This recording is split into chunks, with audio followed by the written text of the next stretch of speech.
Ron, did you know it's okay to be gay? That's why I don't answer the fucking phone at my house right there. Now it's my problem. I'm like, well, you're right, it is okay to be gay. Do you know what gay means? He goes, that's where a man likes a man or a woman likes a woman, but they can't have babies. Pretty close. You believe at 6 years old, this kid knows what gay means? I didn't find out what gay meant till I started hitchhiking.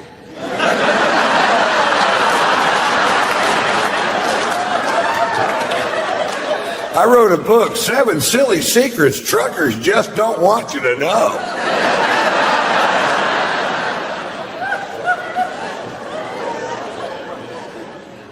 My wife and I are big fans of the reality TV show on HBO called Pornucopia, Sex in the Valley. It's a reality show about the pornography industry in the San Fernando Valley, which is where most of it's made. And we bought the first season because it's fucking hilarious. And this one episode was about guys that were straight porn stars, but they were doing gay porn because it pays 5 times the money. And they're interviewing this guy, and he goes, yeah, I was in a scene yesterday with 5 guys at the same time, and I'm not even gay. I was like, you're gayer than I am.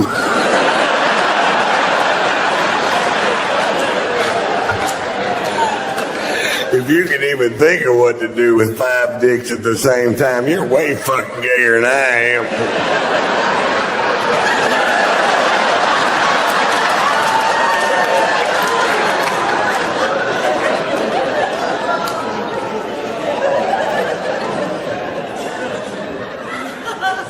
I was having dinner, this is a gay part of my show. I was having dinner the other night with this CBS executive, and who I've known for years. Great fucking dude, man. And he's gay, and I've never said a word to him about being gay. I just knew that he was. And we're having dinner in Beverly Hills and talking about a potential show. And this chick walks into the restaurant that's LA smoking fucking hot, man. Probably an actress or a model. And she was in the Oath, which means I don't care if she has children. I don't think the letters line up, but that's what it means. She sits at a table kind of near us by herself. And I had a couple bottles of wine with dinner and a couple scotches before that, and I was pretty drunk. And I said, you mean to tell me that does nothing for you? And he looked at her and he goes, not a thing. I said, you mean you would rather have sex with me than her? Not by much.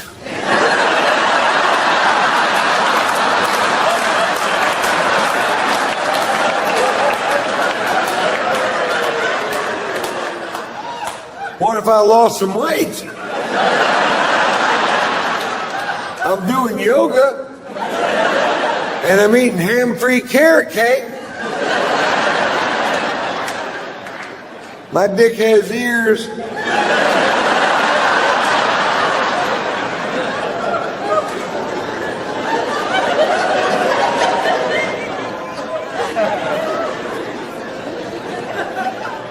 That's my favorite thing about LA is the people out there are just so goddamn pretty, man. I'll tell you how it happened. Back in the 20s, they started making movies out there. And when they did, all these beautiful people from all over America flocked the fuck out there to be in the movies. And they couldn't all be in the movies. Some of them got regular jobs, but they met those people that were in the movies. They got together. They had these beautiful babies. And those babies grew up and met other babies from the same area. And they got together and had even more beautiful babies. And almost the exact opposite thing is happening right now in Kansas.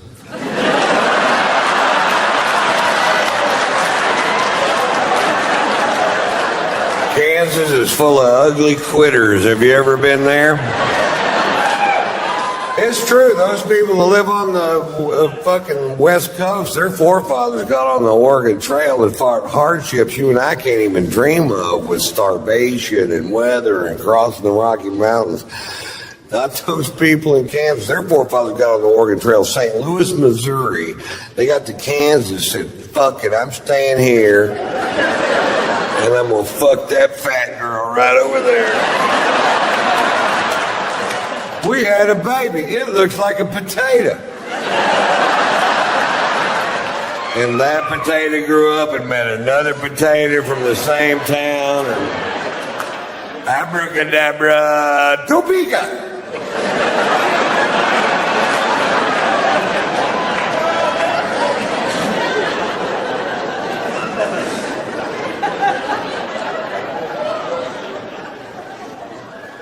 My wife came home from the store the other day and she goes, I was in the produce department today and this guy told me I was beautiful.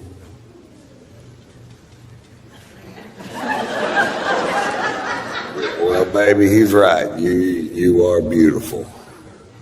Yeah, but he said it.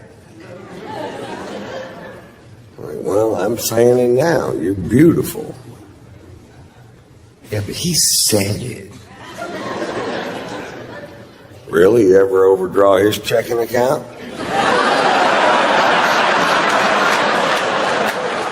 You ever drive his brand new Mercedes straight through the fuck garage door? That ever happened to that guy? It happened to me, and I think you're so hot, I fuck you anyway. And if you're one of these guys going around to grocery stores telling married women they're beautiful, hey, fuck you. Kill your own chicken, you mother. Kill him.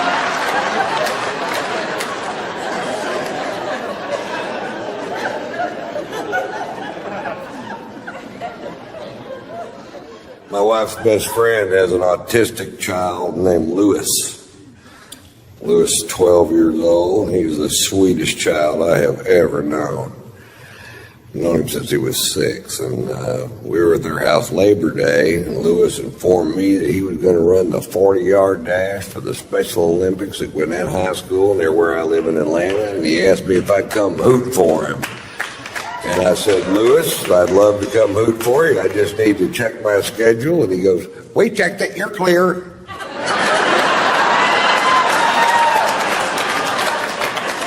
Well, then I'm your man, Lewis. And I got to admit, I was dreading it, then I ended up having fun. I thought it was going to be sad. That's why I was dreading it. It's a celebration is what it is. People are tailgating. They're not painting their faces and bellies blue, but they're cooking sausages, getting hammered, betting on these races. Make no mistake about it, they are betting on these races. And it's not easy to handicap a race. You got 17 special needs kids in 6 lanes. You don't know what the fuck's gonna happen when they fire that starting pistol. They could scatter, stop, drop, and roll. We saw it all that day. They're not drug testing these kids.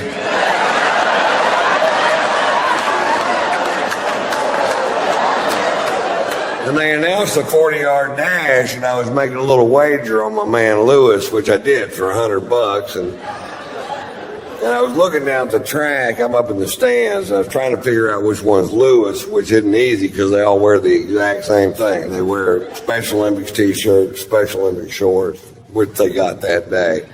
But you can wear whatever footwear you want. And Lewis, for whatever reason, they'd chosen yellow rubber boots. Which didn't make sense at first, and then it started raining. Fuck, if this thing goes off-road,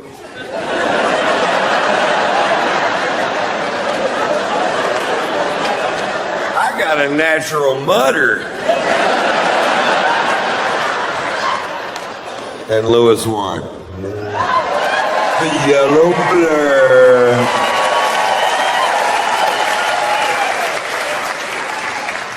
That's what I call him now, the yellow blur. He loves that nickname. His mother called me the other day and she goes, would you please call Lewis the yellow blur? Put him on the phone. You're the yellow blur.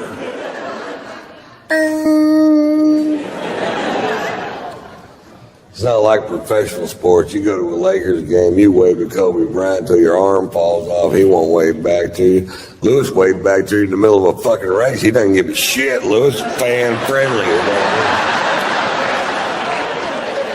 Lewis will stop and sign an autograph. The yellow blur.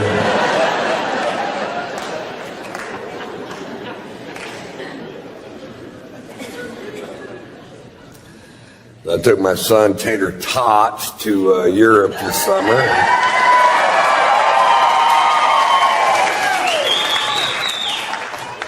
My son is 21 years old now. He's in college, getting his master's in entertainment business. He's a great kid, man. I'm so proud of him. He's smart. He's funny. He has my brain's high-end peaks without my low-end problems. That's some good goddamn news for Daddy right there. We've been monitoring it. He's funny. I was doing a corporate gig in Orlando where he goes to college, and I was backstage with him. And I don't get asked to do a ton of corporate gigs because what do you want your corporate image to be? We were hoping for an overweight alcoholic that smokes and cusses.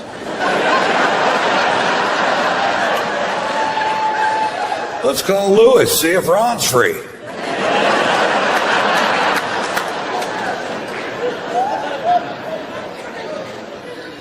Anyway, I'm backstage in the green room with my son, and I wear wild socks. And because I do, people give me bizarre socks for whatever reason. And I'm backstage with my son, and I'm putting on these weird socks, and Marshall goes, Dad, those socks are gay. I said, chicks dig these socks. He goes, chicks wear those socks.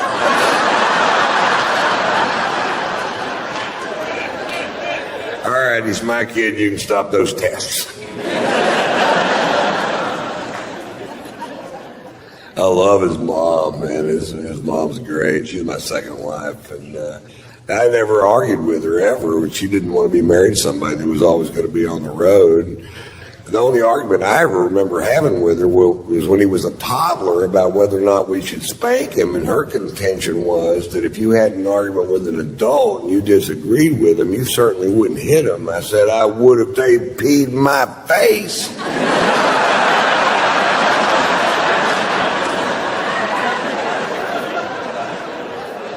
I'm not kidding. Pee in my face. See what the fuck happened.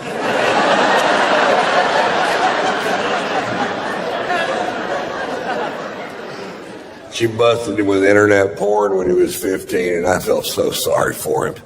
She called me just squawking. And I felt horrible for the kid, because when I was 15, I was so horny I could jack off to the Sears catalog. And that's just big girl panties and lawnmowers. I can't imagine being 15 years old and having an unstoppable stream of pornography piped straight into your goddamn bedroom. When I was a kid, I had to earn porn, man.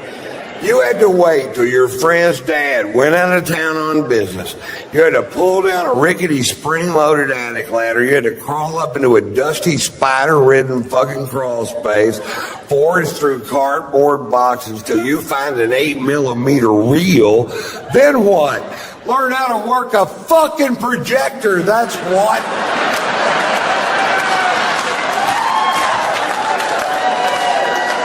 And after all that, you got silent, bushy porn.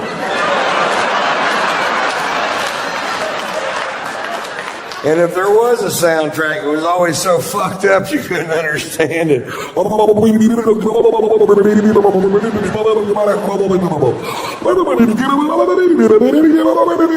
He's gonna stick his finger in her ear? No, his penis in her rear. Watch the movie.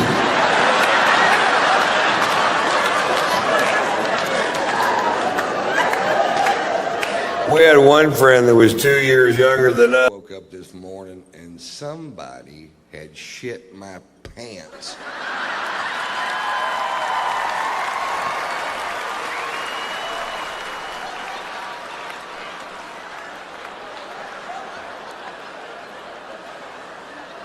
I don't know who it was, but I know he eats corn.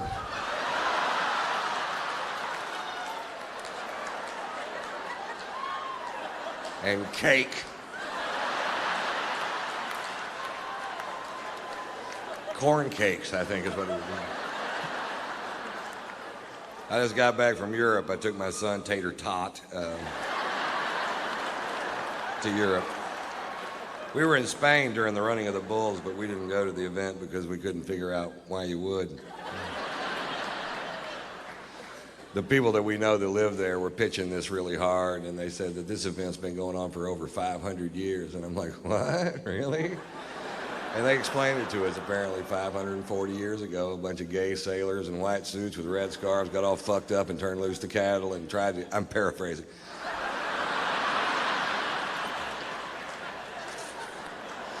They got all fucked up, tried to get out of the way and couldn't, and it ended up, the town was such a borehole that compared to everything else that was going on there, this seemed like fun, and they kept doing it for 540 years. And like, I still don't want to go. And this year, 2 people died, and they said it was a huge tragedy. But I think before you call something a huge tragedy, I think you need to first determine exactly which 2 people died. Maybe it was 2 people we didn't need. They weren't very bright, I can tell you that for sure.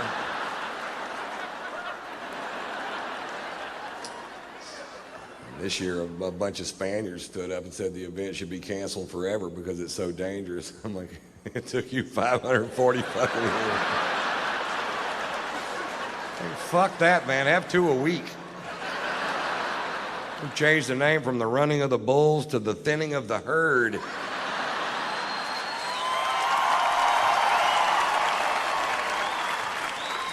We'll have the final event at Talladega, call it the dodging of the NASCARs. You ready? Go. Vroom, pop. They're quick, aren't they? You might want to turn your wipers on, Dale.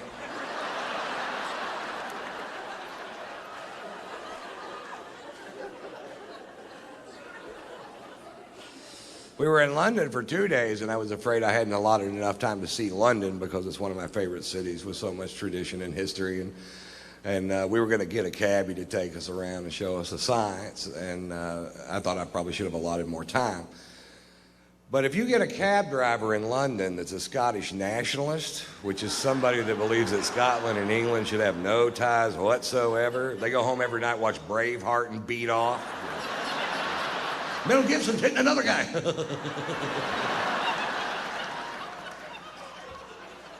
If you get a Scottish nationalist for a cab driver in London, you can see that city in about 10 minutes. I wouldn't go to Buckingham Palace if they paid me. I changed out my guards just for pussies and what to take.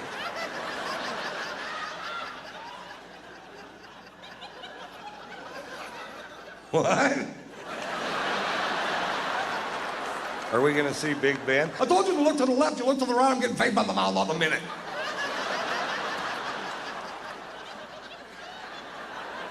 What?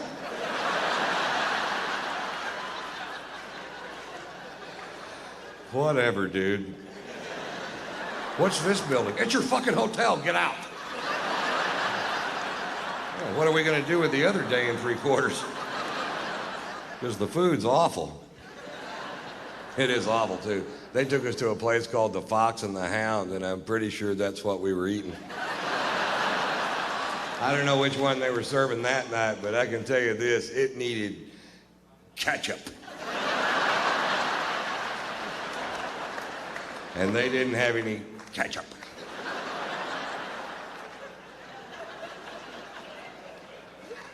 I wanted to take my son to see St. Paul's Cathedral, the 2nd largest cathedral in the world, and it was closed because the next day was the Queen's birthday. I'm like, well, this is a church. Jesus doesn't take a day off because this woman aged. What if this were the day I wanted to give my life to Christ? It wasn't. But what if it would have been? I'd have been screwed, that's what.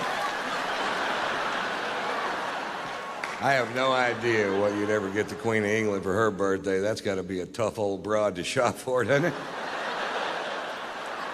I bought my wife a breast implant for her birthday, and I've never been a big fan of plastic surgery, but I got to admit, I've had a lot of fun playing with these things. I haven't given them to her yet.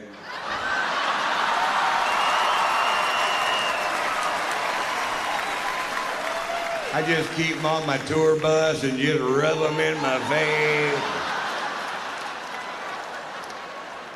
I'm glad they clean up easy.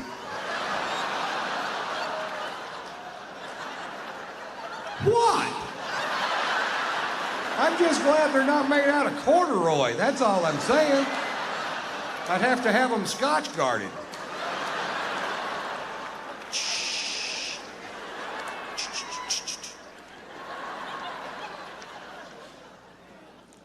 I find it a little ironic that the product that I use to keep from ruining my sofa should I spill my drink on it is actually called Scotch Guard.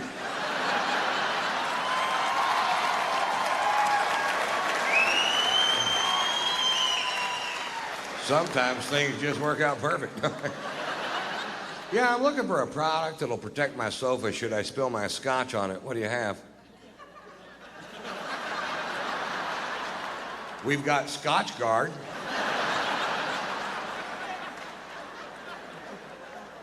Yeah, let's go with that. Do you have Vodka Guard? How about Sperm Guard? It's a busy couch.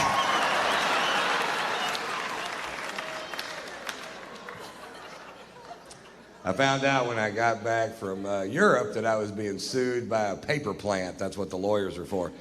I don't know if you've ever driven by a paper plant, but the byproduct of the manufacture of paper in this country is a stench so foul it will knock you to your ever-loving knees. Crown Paper in Houston, Texas is suing me because I said on stage in Houston, Texas that Crown Paper was making the town stink. Like I let some big cat out of the bag. Oh, we didn't know it stunk till you brought it up, Ron. Come to think of it, it smells like a hard-boiled egg fart in this town. Is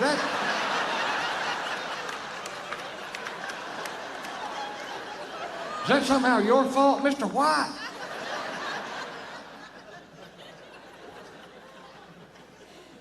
The reason I brought it up, I'm from Houston, and as a child, I lived literally in the shadow of this paper plant. And as a child, I thought the whole world smelled like that. I didn't know. And the first time my family went on vacation to another city, I was amazed. I was like, what's that delicious smell? Oh, God, that smells like heaven and flowers mixed together. What is it? That's a sewer treatment facility. That's fetid shit. You should bottle that, send it to Houston. People can rub a little under their nose, walk right by that paper plant without throwing up their fucking lunch.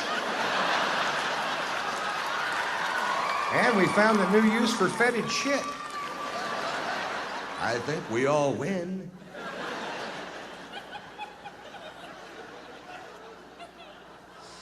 Actually, the reason I brought it up, I'm from Houston, I don't live there anymore, and I was just back in town doing some shows, and one morning I was reading the Houston Chronicle, and there was an article in the paper about that particular paper plant, and it said in the article that depending on which way the wind was blowing, that 2 million people could smell the stench produced by this one paper plant at a time. That is a big odor. If it was music and 2 million people could hear it, they'd make them turn it the fuck off.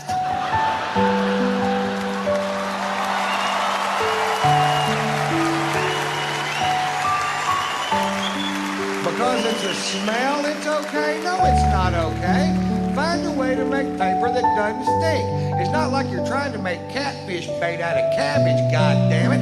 You're making paper out of wood. Paper doesn't stink, wood doesn't stink. You're doing something to make it stink. Fucking quit.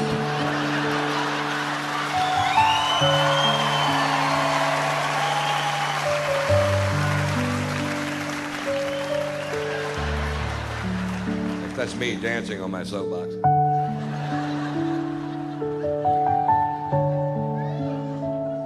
I love this country. I consider myself a patriot. I met my first wife during the Vietnam War. She was from this quaint little village outside of Penam. I can never pronounce that word. Vancouver.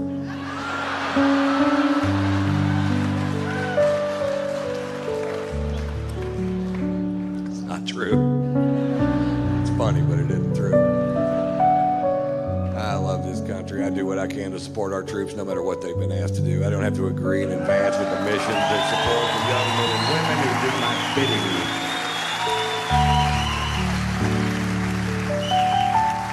Last year I went on a UFO tour.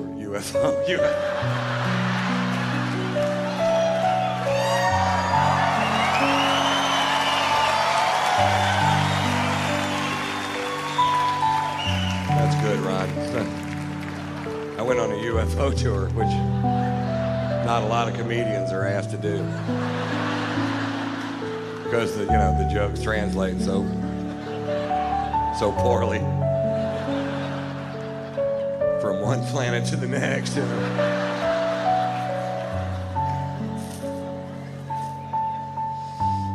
These are legal aliens.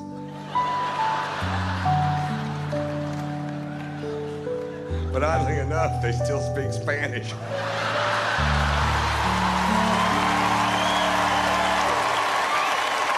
I went on a USO tour, and I'll tell you the difference. Earthlings. I was in Germany for 10 days doing shows for troops going into and coming out of Iraq and Afghanistan, and they asked me to go to Iraq, and I was like, fuck you. I'm not going to that shithole. I'm 50 and fat. I'll get shot. I couldn't dodge a goddamn donut if you threw it at me.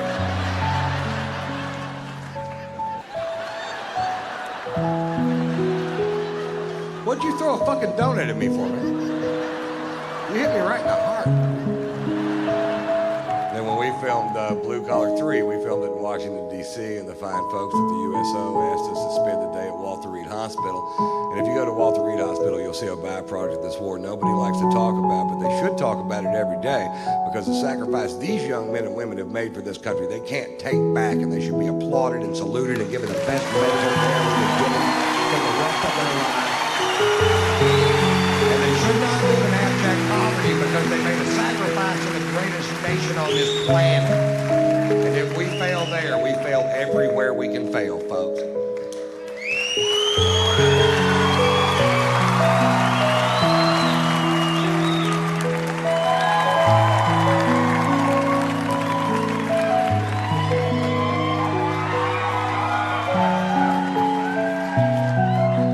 To the troops, guys. Cheers.